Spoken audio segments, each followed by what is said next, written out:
Muy buenas a todos, sean bienvenidos a una clase más. Esta ocasión vamos a estar hablando de lo que sería la clase de ética profesional y bioética. Entonces, como introducción, primeramente debemos diferenciar lo que sería de la ética, la bioética, la ética profesional y la moral. Entonces, vamos a estar hablando primeramente de lo que sería la ética. Entonces, la ética se trata del estudio de la moral y del accionar humano para promover lo que serían los comportamientos deseables. Una sentencia ética supone la elaboración de un juicio moral y una norma que señala cómo deberían actuar los integrantes de una sociedad. Entonces, ¿qué es lo que nos quiere decir esto? Que la ética engloba o estudia lo que sería la moral y el accionar humano. Entonces, nos da lo que sería patrones de conducta, lo cual se determina como que serían patrones deseables y lo que estaría bien desde el punto de vista moral hacer dentro de una sociedad. Por lo tanto, cuando alguien implica una sentencia ética sobre una persona está realizando un juicio moral. La ética, pues, estudia la moral y determina cómo deben actuar los miembros de una sociedad. Entonces, es prácticamente lo que dijimos anteriormente. Entonces, cada vez que una persona juzga o sentencia desde la ética, está haciendo un juicio moral sobre la otra persona, ya que la ética en sí se basa en lo que sería la moral para poder determinar si un hecho está correcto o está incorrecto. Por lo tanto, se la define como la ciencia del comportamiento moral. Claro que la ética no es coactiva, ya que no impone castigos legales y sus normas no son leyes. Es decir, que la ética no dice, mira, debes comportarte de esta forma. Sin embargo, si no realizas este comportamiento, no hay leyes que te sancionen para poder cumplir sí o sí esa determinante o ese patrón de conducta que ha sido indicado. Sin embargo, según la deontología o las leyes, sí ya determina lo que sería un hecho penal cuando uno no hace lo que sería una indicación regida por la ley. Entonces, esa sería la diferencia entre la ética y entre las leyes, que las éticas te dicen, o sea, te hacen una recomendación de cómo deberías de actuar.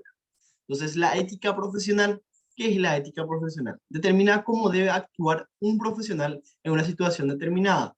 Entonces, ¿qué sería la diferencia entre la ética y la ética profesional? La ética engloba lo que sería el comportamiento dentro de la sociedad, dentro del trabajo, dentro del área determinada donde se encuentra la persona. Sin embargo, la ética profesional se centra en lo que sería exclusivamente en el área de trabajo del individuo. El profesional enfrenta diariamente diferentes situaciones y la ética profesional prevé errores y determina qué está bien y qué no, tanto moral como éticamente en un determinado campo profesional. O sea, es básicamente lo que dijimos anteriormente, que se centra más en lo que sería en el puesto de trabajo del individuo. Pasamos a definir lo que sería la moral. La moral es la disciplina filosófica que estudia el comportamiento humano en cuanto al bien y al mal. Entonces, desde el punto de vista de lo que sería práctico, la moral es lo que sería el pensamiento filosófico de qué estaría bien o qué estaría mal. Entonces, si le pregunto, ¿cuál es más aplicable a la sociedad? ¿Cuál se realiza más? Porque sería el ámbito moral o la ética. Como la ética lo que hace es estudiar la moral, estudiar la persona y tratar de aplicar esa moral, lo que sería dentro de la sociedad. La ética es mucho más práctica, debido a que se ve lo que sería un consenso, o sea, un estudio generalizado de la sociedad, y a través de eso se determina lo que serían los patrones éticos de conducta. Sin embargo, la moral es desde el punto de vista de un individuo. Es como si fuera que yo me siento, me pongo a pensar, ah, qué lindo sería esto, qué lindo sería aquello. Sin embargo, no me pongo a pensar de cómo aplicar correctamente a un gran número de gente. Entonces, eso es lo que hace la ética. Entonces, la diferencia entre la ética y la moral es que la moral es desde el punto de vista de un individuo, es desde el punto de vista más filosófico, o sea, más del pensamiento. Sin embargo, la ética y la ética profesional se centran en extrapolar lo que sería ese pensamiento al día a día de la persona. Y vamos a estar hablando también de lo que sería la bioética. Entonces, ¿qué es la bioética? Es la rama de la ética que se dedica a proveer los principios para la correcta conducta humana respecto a la vida, tanto de la vida humana como la vida no humana, tanto animal y vegetal, así como el ambiente en el que puede darse condiciones aceptables para la vida. Entonces, los principios fundamentales de la bioética son, sería principio de autonomía, principio de beneficencia, de no maleficencia y principio de justicia. Son lo que serían cuatro principios fundamentales que es sumamente importante poder conocerlos. Entonces vamos a estar hablando uno a uno de cada uno de estos principios. Entonces vamos a estar viendo lo que sería el principio de autonomía. El principio de autonomía tiene carácter imperativo y debe respetarse como una norma que tiene como objetivo respetar con autonomía la salud del paciente. Entonces, ¿qué esto es lo que nos quiere decir? Que el paciente en sí debe tomar la decisión de hacerse o no dicho procedimiento. Entonces es sumamente importante explicarle al paciente qué es lo que se le va a hacer, qué procedimiento, qué implica lo que serían las posibles consecuencias, los efectos secundarios, los efectos colaterales, explicarle de forma detallada al paciente para que el paciente pueda aceptar o no dicho procedimiento. Si el que el paciente no acepta, hay que respetar su decisión. Eso es lo que nos dice el principio de autonomía. Muchas veces lo que pasa es que se le hace firmar el consentimiento informado al paciente, ni se le explica de qué trata el procedimiento. Le dice, toma, firmame esta hoja. El paciente firma y ya se le hace el procedimiento. Entonces eso está mal. Lo que hay que hacer es explicarle al paciente qué va a corresponder lo que sería el procedimiento, qué es lo que está firmando el paciente, y si él entiende lo que serían los riesgos de ese procedimiento, ahí firma el paciente. Entonces él toma la decisión de su propio pensamiento y el riesgo-beneficio, él tiene que aceptar. Nosotros no lo tenemos que imponer. Entonces eso es lo que nos dice el principio de autonomía. Principio de beneficencia. Promueve el mejor interés del paciente, pero sin tener en cuenta la opinión de éste. Como muchas veces bien sabemos, el paciente, por ejemplo, ya se quiere ir de alta. Sin embargo, él tiene que estar internado mínimamente por 3 días, por ejemplo, después de un procedimiento de una cirugía de abdomen, lo que sería abierta, entonces complicada. Entonces muchas veces mínimamente 3 a 7 días, hasta que el paciente se recupere completamente. Entonces, desde ese punto de vista, el principio de beneficencia actúa. En nosotros, el paciente me dice, él tiene la autonomía de irse, pero sin embargo no se puede ir debido a que nosotros le recomendamos que se quede 3 días. Entonces le decimos mínima, mira, este es el escenario, lamentablemente tenés la decisión, pero en este caso está lo que sería el principio de beneficencia, en donde el paciente debe quedarse lo que sería por 3 días. O sea que prácticamente esto no es negociable. Porque si el paciente toma la decisión propia de irse, lo único que va a hacer es poner en riesgo su vida. O sea, a diferencia del otro escenario que tuvimos donde el paciente decidía si aceptaba o no lo que sería el procedimiento, entonces el principio de beneficencia ya está fuera del alcance del paciente, debido a que muchas veces uno no puede pensar lo que sería claramente en su propio bien estando en esas circunstancias. O si piensa en su propio bien, entre comillas, muchas veces el paciente no puede conocer lo que sería a detalles, lo que serían las posibles complicaciones o lo que implicaría tomar su decisión.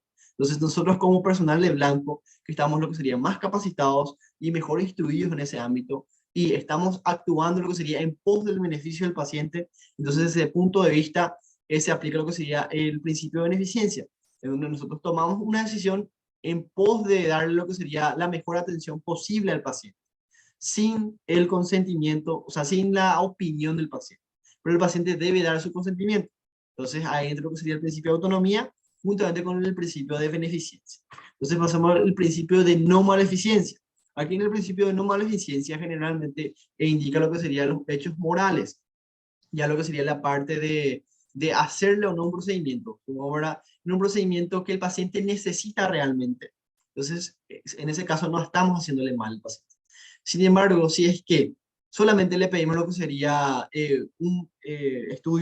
sea, un estudio auxiliar, solamente con el objetivo de poder ganar más, o le dejamos más días internados al paciente en nuestra clínica privada solamente para poder ganar más dinero, en este caso, estamos exponiendo al paciente lo que sería a infecciones intrahospitalarias, a infecciones asociadas al cuidado de salud. Entonces, en estos casos, también ya estamos perjudicando al paciente en busca de nuestro beneficio personal. Entonces, ahí entra lo que significa el principio de no maleficencia, que nos dice, el análisis de este principio va de la mano con el de beneficencia para que prevalezca el beneficio sobre el perjuicio, no perjudicar innecesariamente a otro. En este caso, pero lo que sería una tomografía a un paciente solamente para poder ganar más, sin embargo, el paciente no amerita ese estudio.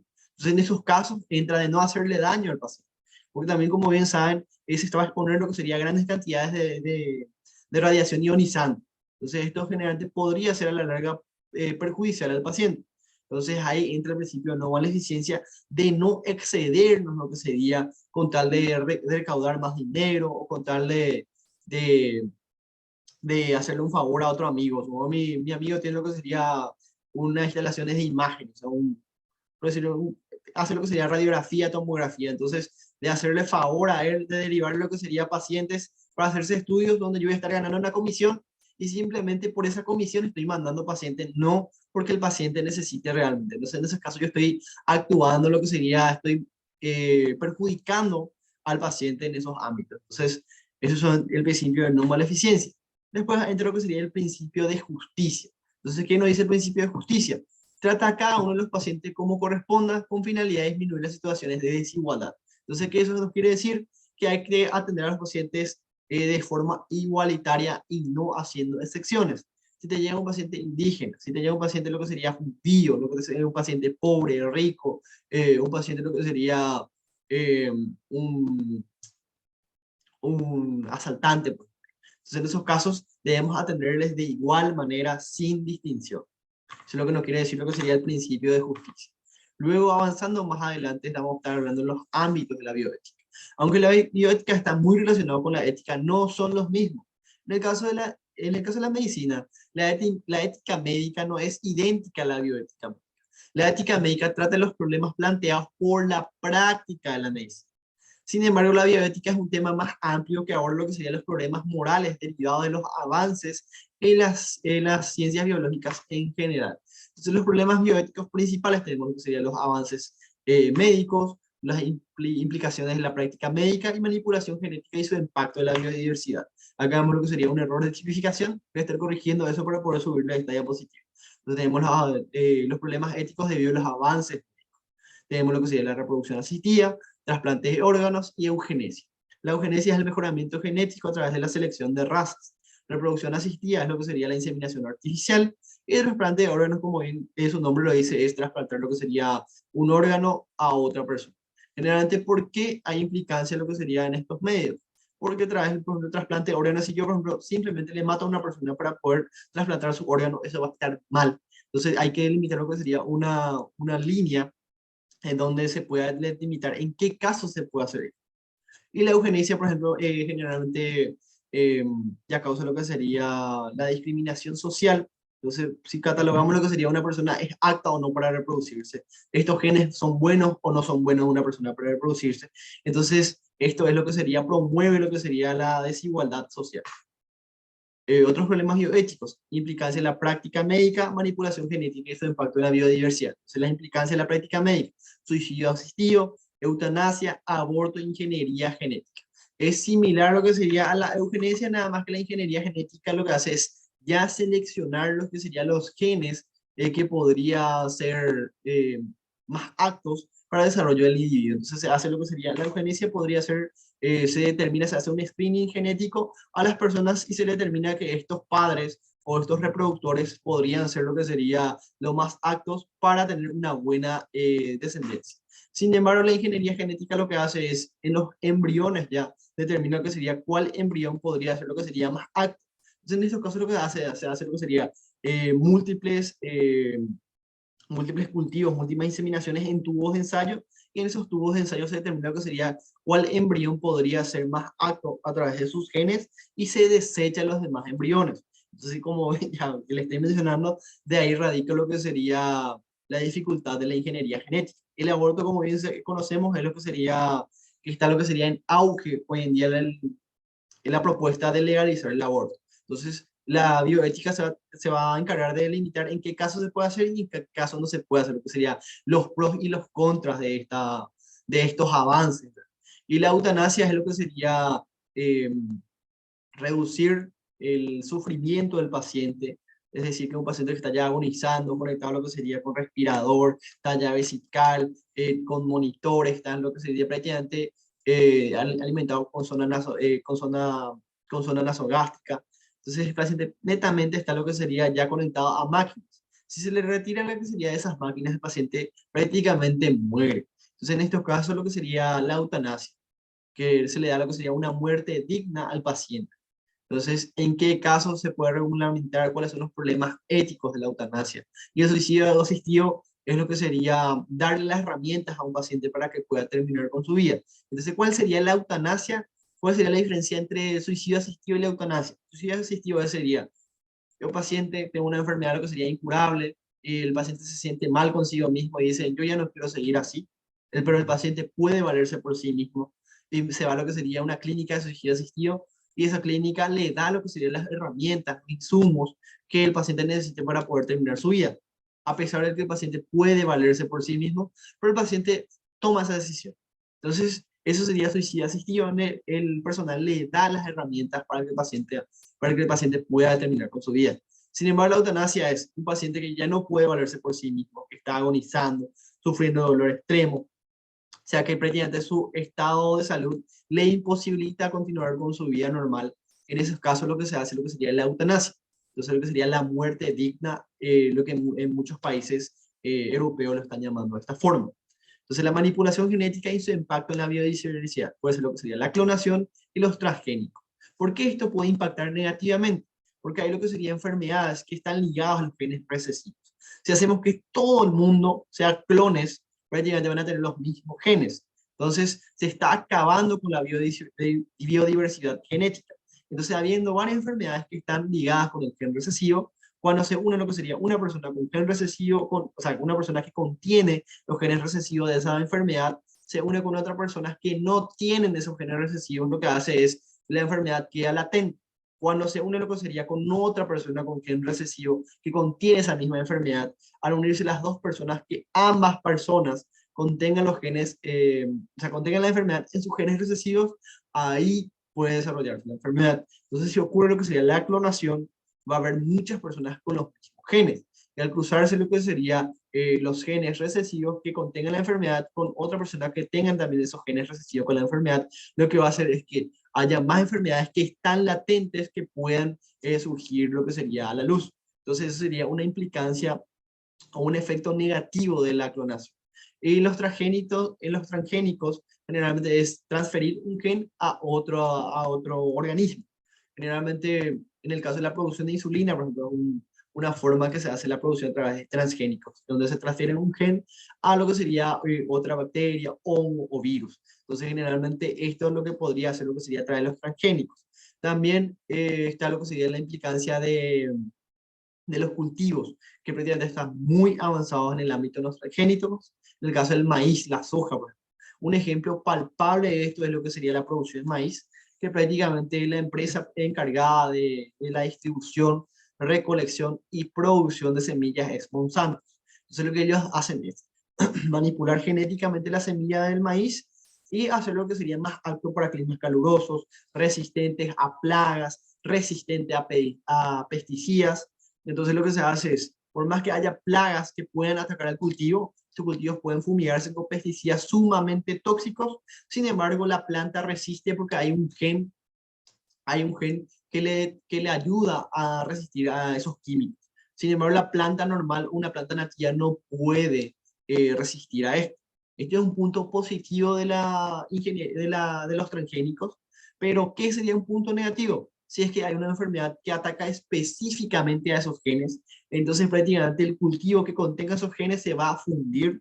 Sin embargo, nosotros no vamos a tener otros cultivos con otros genes que podrían ser resistentes a esa enfermedad. Porque como bien sabemos lo que sería, al haber variación genética, si una enfermedad ataca a una población X con unos genes X, entonces esa población muere. Sin embargo, las otras poblaciones que tengan serían las variaciones genéticas que podrían ayudarle a resistir esa enfermedad. Entonces esa población puede desarrollarse y cubrir lo que sería el espacio de las demás plantas que dejaron lo que sería, dejaron de existir.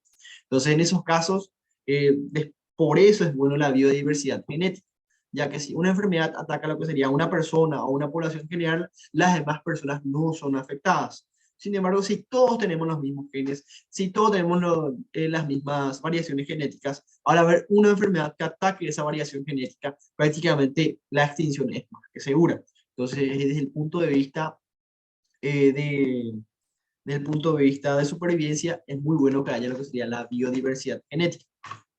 La profesión, entonces extrapolando lo que sería la ética a la ética profesional, primeramente tenemos que entender lo que sería qué es la profesión y cuál sería su implicancia con la ética. Entonces la profesión hace referencia a la actividad económica, social y política que realiza una persona en función del servicio frente a los demás para el mismo desarrollo de la sociedad. Continuando, la profesión cuenta con dos aspectos fundamentales, lo que sería el aspecto individual y el aspecto social. Con respecto al primero, surge en cuanto a una persona y todo retorna sobre ella. Y sobre el segundo se habla de lo que toda profesión debe contribuir en servicio a la comunidad. Entonces, en este caso nos habla que para que una persona tenga una profesión, generalmente, o en la mayoría de los casos, queriendo o no, brinda su servicio a la sociedad. Y al brindar su servicio a la sociedad debe haber lo que sería unos patrones de conducta que determinan si ese profesional se está desempeñando de forma correcta o no. En este caso, lo que yo estoy haciendo, estoy vendiendo lo que serían mis conocimientos y mi forma de enseñar a lo que sería a ustedes. Entonces, en este caso, yo estoy teniendo el patrón individual, es que yo estoy tratando de lo que sería, ya sea de ganar más experiencia, de ganar lo que sería dinero, una remuneración X a través de mis servicios. Sin embargo, tiene una implicancia individual porque es lo que yo estoy buscando. Y también tiene una implicancia social porque le estoy enseñando a ustedes. Entonces, sí o sí, de haber lo que sería un patrón de conducta que me determine si yo estoy haciendo bien o estoy haciendo mal mi trabajo. Entonces, continuando con la profesión se compete necesariamente a un carácter ético y se origina de la necesidad que tiene el ser humano, lo que hablamos anteriormente, la necesidad de poder ganar lo que sería eh, un resarcimiento económico, de poder lo que sería desempeñarse como sociedad, de lo que serían nuestros talentos humanos, explotar lo que sería el área en cómo nos capacitamos. Entonces, todo eso tiene una implicancia individual y una implicancia social. Dicha profesión contribuye a la realización de la vocación de cada ser humano, pero esto significa que cada persona es apta a realizar dicha vocación debido a que cada individuo posee diferentes habilidades y cualidades. Por otro lado, como se mencionó anteriormente, la función está ligada al servicio de los otros, por ende se relaciona con la actividad creativa del ser humano y su participación en el desarrollo colectivo, pero esta a su vez proporciona medios económicos en beneficio personal. O sea que prácticamente al adquirir mi beneficio personal, también estoy brindando un servicio que ayuda a mejorar la sociedad en sí misma. Pero ya abarcando lo que sería de forma más puntual, vamos a estar hablando de la ética profesional. Entonces tenemos que el hombre no puede vivir sin valores morales. Las reglas morales son relevantes y se originan por medio de desarrollo histórico como resultado de las necesidades sociales concretas. Para todas las profesionales se desarrolla un grupo de principios y reglas al respeto en el que el entorno participan frente al relacionamiento con los mismos compañeros. Dichas reglas acostumbran tener el concepto de códigos de ética personal. Entonces, el código de ética lo que hace es determinar patrones de conducta ya predeterminadas, estudiadas debido a lo que sería, eh, eh, debido a lo que sería a los errores cometidos anteriormente. Entonces, lo que sería, esos errores se vieron anteriormente, se corrigieron esos errores y se colocaron dentro de lo que serían los códigos de ética profesional, donde determina cómo un profesional debe actuar, lo que sería en su área de trabajo. Hay ciertos componentes que tienen la posibilidad de promover u obstaculizar el desarrollo de las fuerzas profesionales, como lo son la selección personal, la construcción de condiciones que favorezcan el desarrollo y la expresión de una ética profesional. Entonces, para poder extrapolar esto a lo que sería nuestra sociedad, vamos a determinar un ejemplo clásico. Entonces, un ejemplo clásico y claro es la construcción del Metrobús en Asunción.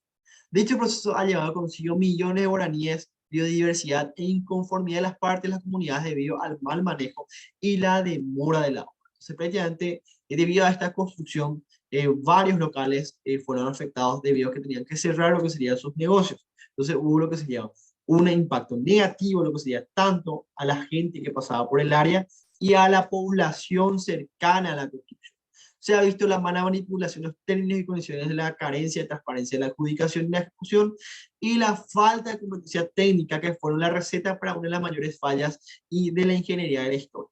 Aquí puede verse plenamente la falta de ética profesional por parte del cuerpo que compone la elaboración del Metrobús, ya que se ha invertido millones de dólares y solo se ha beneficiado a las personas que se encuentran detrás de dicho proyecto. O sea, prácticamente las personas que hicieron este proyecto fueron las personas que se llenaron el bolsillo de dinero. Entonces, esto es una falta de ética profesional, ya que solamente velaron lo que sería por sus intereses personales y no por la sociedad en general. ¿Y cuáles son los problemas éticos más frecuentes? Entonces vamos a estar viendo cuáles son los problemas más éticos más frecuentes dentro de la sociedad, pero primeramente le voy a estar dejando lo que sería dos frases para poder reflexionar. Entonces nos dice Salvador de Madagaria: el abuso del poder es una enfermedad al parecer incurable en el ser humano, y claro, y que produce desorden. Entonces, otra frase de Henry Beckett son: los hombres se quejan de la injusticia y el abuso hasta que son capaces de ganar fuerza. Una vez que este poder está en sus manos, lo usan si es necesario para la comisión de injusticias y abusos. Entonces, prácticamente lo que nos dice esta frase es que podría ser inevitable el abuso del poder, y la otra frase nos dice que generalmente cuando uno está fuera del poder, dice que está mal los abusos. Sin embargo, llegando al poder y viendo lo que podría hacer con el poder, ya cada quien busca llevar agua a su molino. Entonces, desde esos puntos de vista, son los problemas éticos más frecuentes que van surgiendo en la sociedad. Estos problemas éticos más frecuentes son lo que sería el abuso del poder, el soborno empresarial y la corrupción política. Entonces, el abuso del poder es una situación en donde se presenta constante desigualdad. Un individuo posee más autoridad y poder que otros, abusa de su posición para buscar su beneficio individual o para ejercer autoridad de manera abusiva, causar daños éticos y morales. Soborno empresarial. Esta situación se presenta cuando un empresario paga por favores empresariales de manera que no se revelen datos, por lo general económicos o de cualquier ámbito que puedan afectarlos. Corrupción política. Este problema ético se ve en parte de los gobernantes y los políticos. Los beneficios del Estado serán ilegalmente tomados por ellos, afectando de forma directa el bien común de los ciudadanos. Entonces, tenemos lo que sería ejemplos claros de abuso de poder. Generalmente, lo que sería ejecutivo de una empresa lo que hacen es darle trabajo a esto, lo que serían las personas que están comenzando recién, lo que normalmente llamamos derecho de piso. Entonces, cuando uno está comenzando a ejercer lo que sería su trabajo en el ámbito de personal de blanco, muchas veces nos dan lo que serían los peores horarios o las peores guardias. Entonces nos dice, no, estás comenzando recién, tienes que pagar lo que sería derecho de piso. Entonces esto es un abuso claro del poder. Soborno empresarial. El soborno empresarial generalmente es lo que sería inclinar la balanza hacia mi empresa a través de lo que sería favores o un resarcimiento económico a la otra parte. Generalmente esto se ve cuando va a haber adjudicaciones de construcciones o lo que sería de insumos a empresas. Lo que hace la empresa es mandar lo que sería una X cantidad de dinero o prometer lo que sería un beneficio a la persona que se encarga de adjudicar lo que sería la construcción, la obra o lo que sería la distribución de insumos.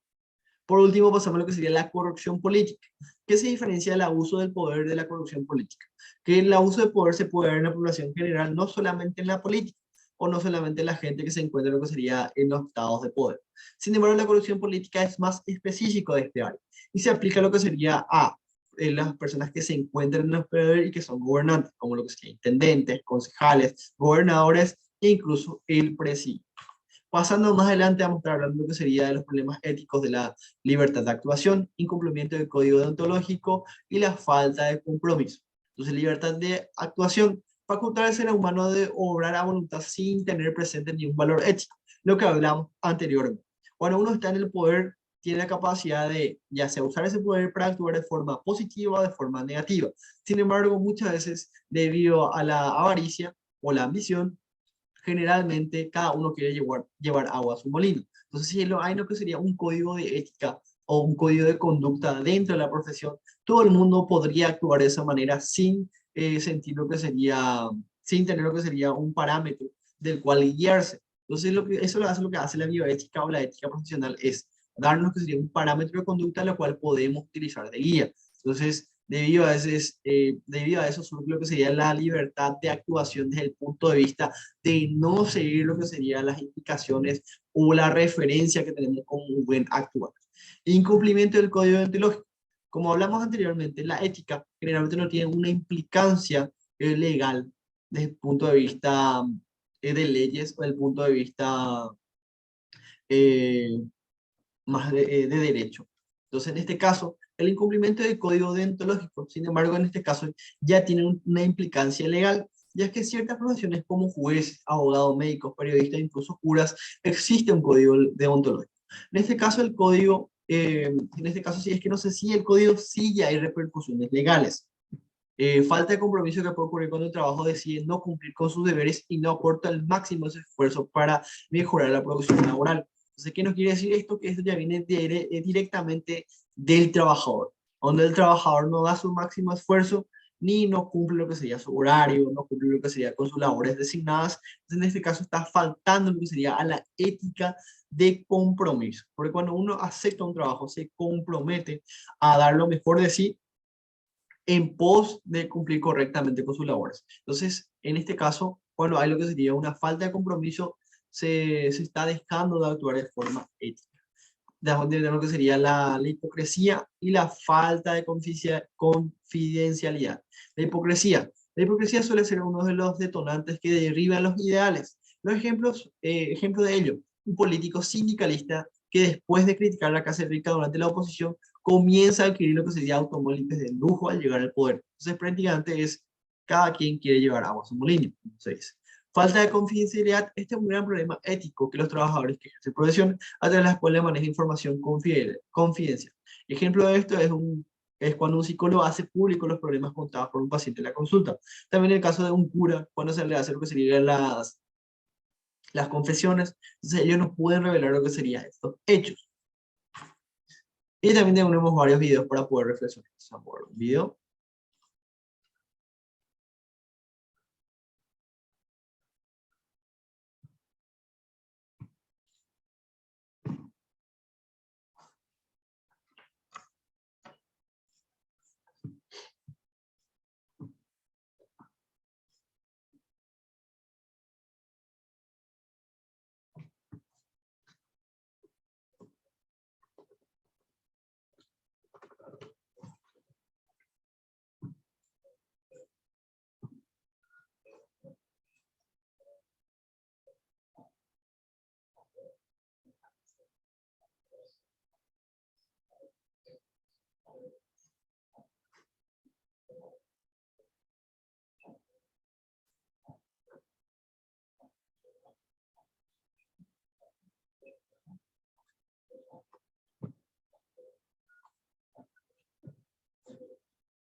Entonces, esto es para reflexionar. Como podrán ver, es un dilema ético sumamente importante que muchas veces nos afrontamos a esta situación. Entonces, ¿qué hacemos?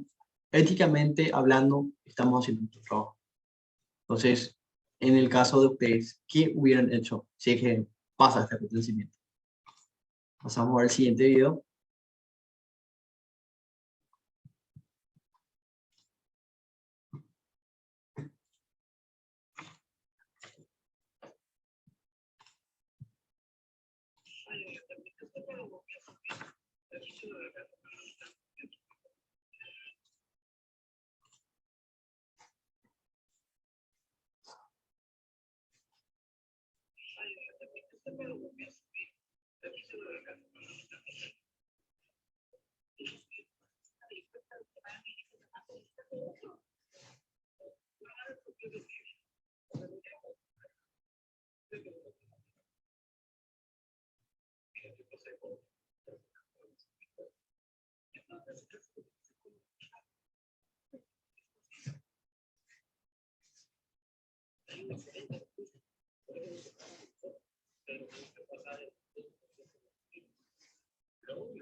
Efectivamente, como bien vemos en el video, la corrupción en sí radica lo que sería en el actuar de cada uno. Entonces, cada persona debe colocar lo que sería su granito de arena para poder evitar que lleguemos a esto, ¿verdad? Entonces, le dejo lo que sería 2 videos más para que puedan visualizar dentro de la casa. Entonces, pasamos a lo que sería hablar de la ética y el código deontológico. Como bien le mencioné anteriormente, la ética de conducta generalmente no tiene lo que sería una repercusión legal, sino es una repercusión moral. Entonces, si es que uno actúa de forma errónea, lo que le va a estar juzgando va a ser la sociedad en sí y también nuestro propio pesar de actuar mal.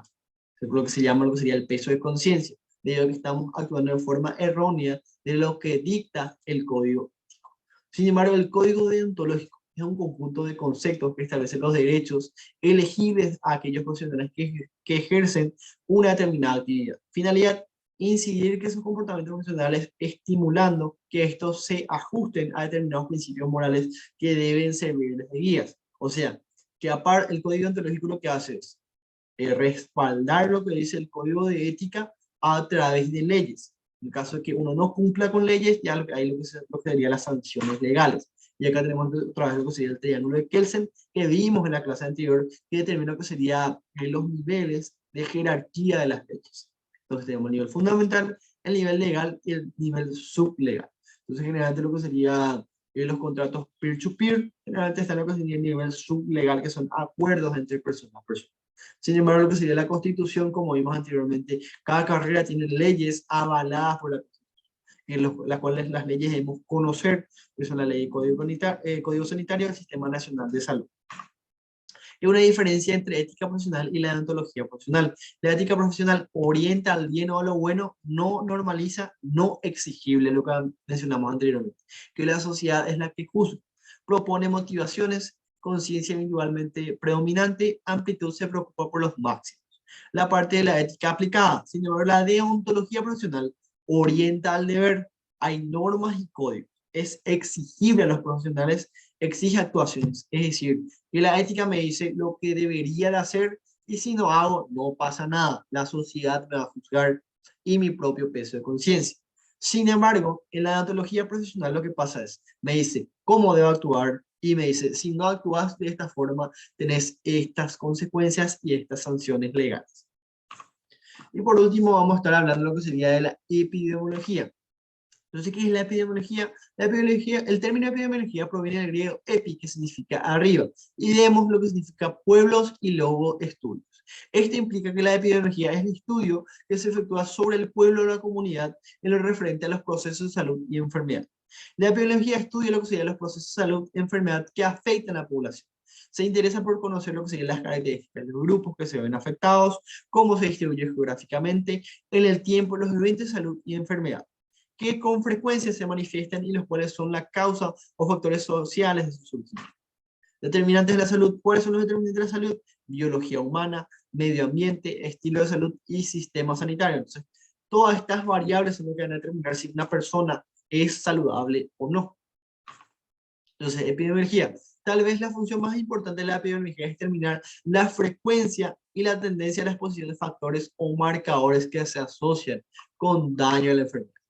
Se denomina lo que se llama marcadores y factores de riesgo, aquellos atributos que se asocian a un riesgo mayor que ocurra una determinada enfermedad y que no puedan ser modificables. Pues la exposición de los marcadores no puede ser evitadas. Entonces, los factores de riesgo pueden ser factores de riesgo modificables y no modificables. Generalmente la mayoría de ellos son lo que serían los no modificables.